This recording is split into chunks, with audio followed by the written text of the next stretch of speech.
So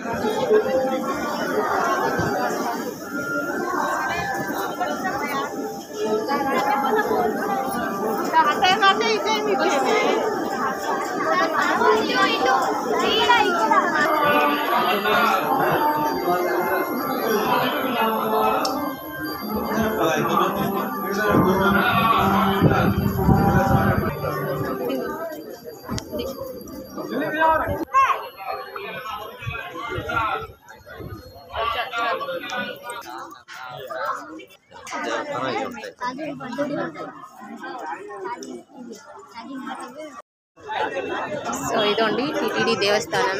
అక్కడ ప్రసాదము, ఇక్కడేమో పాలు పంచుతున్నారు. సేమ్ టీటీడీ లాగానే. ఇదిగోండి కేసర్ బాదం. కేసర్ బాదం. సోనా కొంచెం దూరం పెట్టు. పాపం ఒక్క పొద్దుండి ఇప్పుడు పాలు తాగుతుంది నా కూతురు. చాలా పబ్లిక్ ఉన్నారు. ఆల్మోస్ట్ అన్ని గుళ్ళు క్లోజ్ ఉన్నాయి. ఇది ఒక్కటే గుడి ఓపెన్ ఉందన్నమాట. అందుకని జనాలు చూసారా. ప్రసాదం వెళ్ళకపోయినా టీటీడీ గుడికి వచ్చాము. తిరుపతి వెళ్ళకపోయినా తిరుపతికి సంబంధించిన టీటీడీ దేవస్థానం ఇది. ఎక్కడ ఉంటుందంటే జూబ్లీహిల్స్ ఎన్టీవీ ఆపోజిట్ ఉంటుంది. ఇదండి చూసారా. అక్కడ సెకండ్ రో అయితే ప్రసాదం అమ్ముతున్నారు. 50 రూపాయలకు ఒక లడ్డు. ఫస్ట్ నీళ్ళు, తర్వాత పాలు నీళ్ళు ఫ్రీ. ప్రసాదం మాత్రం కొనుక్కోవాలి. ఉపాసం అయిపోయిన తర్వాత ఏంటంటే ఒక్క పొద్దున్న వాళ్ళందరూ వచ్చి తీర్థ ప్రసాదాలు అన్నమాట.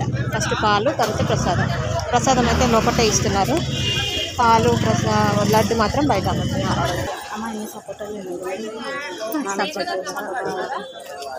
చూసాను తీర్థంలాగా వెళ్తున్నారు కదా జనాలంతా. ఇప్పుడు ఎందుకు వస్తే అవును హైబ్రిడ్ పిల్ల. మామిడి పిల్లలు అప్పుడే వచ్చేసి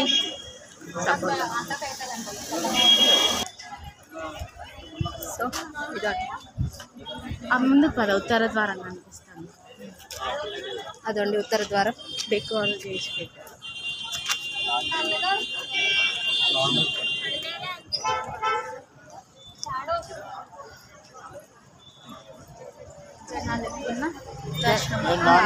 ఫుల్ జనాలు ఉన్నారు. కాకపోతే మంచిగా అయింది దర్శనం మాత్రం. పీస్ఫుల్గా అయిపోయింది. ప్రశాంతంగా. ఇదండి సేమ్ టీటీడీ లాగా చేసిరండి. యాస్టీజ్ అవే లైన్లు అట్లనే మొత్తం చాలా టీటీడీ రెండో చిన్న తిరుపతి లాగా ఉంది.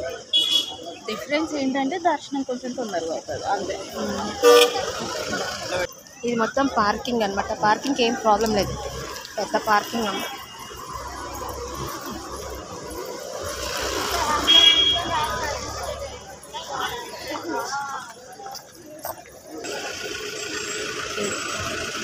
ఎన్టీవీ ఈ జనాలంతా గుళ్ళల్లో ఉన్నారు కదా. అవే మాదిరిగా కనబడతాయి.